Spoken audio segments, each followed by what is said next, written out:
Medical की 17 साल student Kanwal ने एक कैफे बना लिया है। तालीम हासिल करने के साथ साथ ये इस कैफे को क्यों रन कर रही हैं? 8 इयर्स की थी तब से मैं किचन में जाया करती थी, अपनी मदर के साथ हेल्प करवाती थी। मेरे डैड की ये थिंकिंग थी कि अल्लाह ना करे कि मैं कल को हूँ ना हूँ तो आप लोगों को किसी के आगे हाथ फैलाने की ज़रूरत ना पड़े। उर्दू पॉइंट की वीडियोस देखने के लिए हमारा चैनल सब्सक्राइब कीजिए और बेल के आइकन पर क्लिक कीजिए ताकि आप हमारी तमाम आने वाली वीडियोस से बाखबर रह सकें। अस्सलाम वालेकुम। वालेकुम अस्सलाम। बेटा, आप सिर्फ 17 साल की हो और इतनी मुश्किल आपने फील्ड चुनी है, मेडिकल की आप तालबा हो, लेकिन आपने जो है यहाँ पर एक कैफ़े बना लिया है। कुर्सियाँ लगा रही हो, टेबल लगा रही हो, नगेट्स बना रही हो, चाय बना रही हो। इतनी मुश्किल पढ़ाई के साथ साथ इतना मुश्किल काम शुरू करने की वजह क्या है? वजह ये थी कि हम लोगों की जो फैमिली बैकग्राउंड था, तो मेरे डैड इसी प्रोफेशनल से, इसी फील्ड से ताल्लुक़ रखते थे।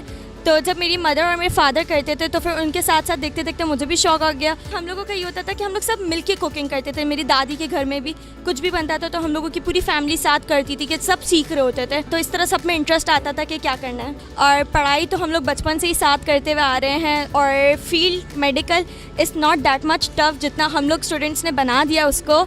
अब हर किसी पे डिपेंड करता है कि उसको वो कितना हाइट पे लेके जाता है कि हार्ड है, but it's not that much. अपनी ज़ाती ज़िंदगी को टाइम कैसे देती हो, तमाम तर चीज़ों से जो है वो अपने आप को कंफर्टेबल महसूस कर सको, थोड़ा पीसफुल महसूस कर सको, कैसे मैनेज करती हो?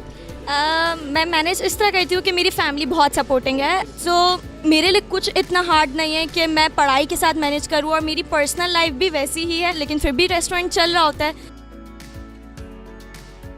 आपने किचन में किस उम्र में जाना शुरू किया और आपने कभी सोचा था कि मैं जो है एक शेफ़ बन जाऊंगी और मेरा अपना एक कैफ़े होगा, फिर मैं वो रन करूंगी और बिना कोई मुलाजिम रखे खुद करूंगी जो करूंगी?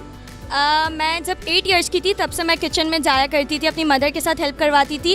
और तब तो ऐसा बिल्कुल नहीं सोचा था कि मेरा एक खुद का रेस्टोरेंट होगा और मैं उसमें काम वगैरह करूँ। मदर पे डिपेंड होता है कि वो किस तरह बच्चों को अपने साथ किचन में इन्वॉल्व करे। फिर उसके बाद मेरे अंदर खुद शौक आया और जब मेरे पापा का खुद का यहाँ पर होटल था तो फिर मैं यहाँ पर आया करती थी। फिर सब आया तो फिर यहाँ पर हम लोग ने खुद स्टार्ट कर दिया। तो फिर मैं यहाँ पर आती थी और मैं पापा को खुद बताती थी कि मैंने ये नई चीज़ ट्राई की है, तो यहाँ पर हम लोग रखते हैं।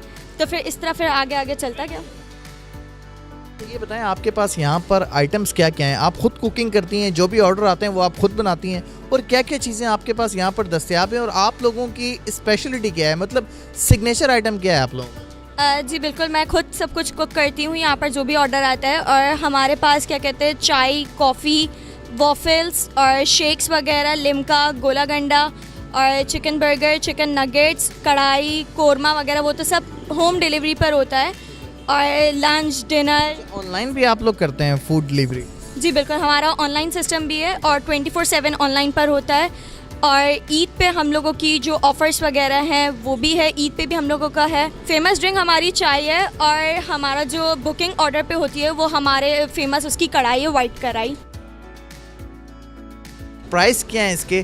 कितने से आपकी टी शुरू हो रही है, सस्ते से सस्ती कम से कम, और कितने पर जाकर ये आपकी टी के प्राइस जो है वो एंड हो रहे हैं? हमारी जो सबसे लोएस्ट प्राइस है वो 20 रुपीज़ से स्टार्ट है, फिर 20, 30, 50 और फिर अप टू उसके बढ़ते ही जाते हैं। और फिर उसके ऊपर जो होती है वो हमारी होती है भोजन स्पेशल चाय, और वो होती है 125 रुपीज़ की, जिसके साथ फिर हम लोग एक केक वगैरह होता है या वॉफल्स होते हैं, वेफर्स सॉरी, तो वो हमारी एक डील होती है 125 की, और वो सबसे बेस्ट और स्पेशल चाय होती है हमारे यहाँ की। आपके वालिद साहब का क्या सपोर्टिंग रोल रहा है? ठीक है, आपने उनसे इस बारे में बात की कि अभी मैं छोटी सी हूँ और मैं तो अपनी स्टडी भी कंप्लीट करना चाह रही हूँ, तो मैं कैफ़े कैसे संभालूंगी, पूरा ये ढाबा, इसके अंदर अकेले सब कुछ मैनेज करना? बेसिकली वजह क्या है, मतलब अपने पाँव पे खड़ा होना चाहती हो, या बाबा ने आपको क्या तलकीन की थी, क्या नसीहत की थी, या उनका क्या ऐसा इरादा था कि जिसकी वजह से उन्होंने आपके हैंड ओवर ये ढाबा किया, आपको कैफ़े बना के दिया कि कल को आप अपने पाँव पे खड़े हो सको? मेरे डैड की ये थिंकिंग थी कि मुँह तू अकबल मौत, समझो मैं आज नहीं हूँ, मरने से पहले समझो मैं मर गया। तो एट दैट स्टेज, क्योंकि हम लोग 3 बड़ी बहनें हैं और मेरा भाई अभी बहुत छोटा है, तो इस हिसाब से उनको ये था कि अल्लाह ना करे कि मैं कल को हूँ ना हूँ तो आप लोगों को किसी के आगे हाथ फैलाने की ज़रूरत ना पड़े। तो वो सब सोच के मेरे डैड ने बोला था कि अब आप लोग आहिस्ता आहिस्ता खुद कुछ ऐसा सीखो, कुछ करो, मैं ना हूँ तो आप लोग का घर ना बंद हो। तो फिर उस हिसाब से हम लोग को सिखाते गए पापा, हर चीज़ का नॉलेज देते गए। और मेरे डैड का सपोर्ट माशाल्लाह बहुत अच्छा है। हम लोग को डिपेंडेंट करना चाह रहे थे कि वो हम लोग किसी के ऊपर डिपेंडेंट ना हो, इसलिए बस। अच्छा, आपके पास यहाँ काफ़ी सारी फैमिलीज़ भी आती होंगी, लोग आते होंगे और देखते होंगे एक छोटी सी लड़की है 17-18 साल की, यहाँ पर मेहनत कर रही है, तो उन लोगों का फीडबैक क्या आता है? लोग सपोर्ट करते हैं आपको, जो है वो देखकर खुश होते हैं? जी अल्हम्दुलिल्लाह। और क्या कहते हैं, यहाँ पर लोगों का माशाल्लाह बहुत अच्छा फीडबैक होता है। जब फैमिलीज़ वगैरह आती हैं तो बाकायदा पेरेंट्स अपने बच्चों को बता रहे होते हैं कि बी लाइक द कवल, और वो लोग बोल रहे होते हैं कि कुछ सीखो, ये वो, जिस तरह पेरेंट्स अमूमन करते हैं।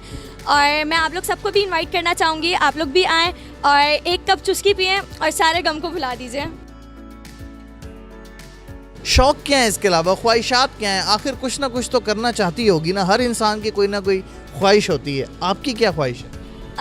फ़िलवक्त तो मेरी ख्वाहिश ये है कि मैं भोजन को इंशाल्लाह 4 चांद पे लेके जाऊँ, और विद इन 1 ईयर मैं इसको पाकिस्तान का टॉप 10 रेस्टोरेंट्स में नाम लेकर आऊँ। 4 चांद पे नहीं लेके जा सकती, चांद एक ही होता है। हाँ, 4 चांद ज़रूर लगा सकती। जी बिल्कुल, हम ज़रूर इस पे पूरी कोशिश करेंगे कि हम लोग इसको 4 चांद लगा दें, और बस मेरी यही ख्वाहिश है। और अगर मेरे इंटरेस्ट में देखा जाए तो मुझे आर्ट्स का बहुत शौक़ है, और मैं स्केचिंग वगैरह करने का शौक़ है।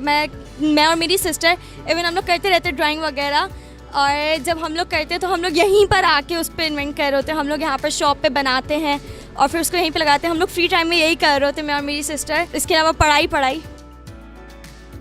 नाज़रीन, आपने गुफ्तगू सुनी 17 साला कमल की, जो कि उम्र में भी छोटी हैं और कद की भी ज़रा छोटी सी हैं, लेकिन इनकी अनथक मेहनत, इनकी इतनी मुश्किल स्टडी, उसके बावजूद इतना मेहनत वाला काम कि अपना ढाबा बना लिया है। यहाँ पर चीज़ें खुद बना रही हैं, लोगों को सर्व भी खुद कर रही हैं, सिटिंग एरिया पे ये खुद लगाती हैं। हमारे मुआशरे का एक पॉजिटिव फेस है।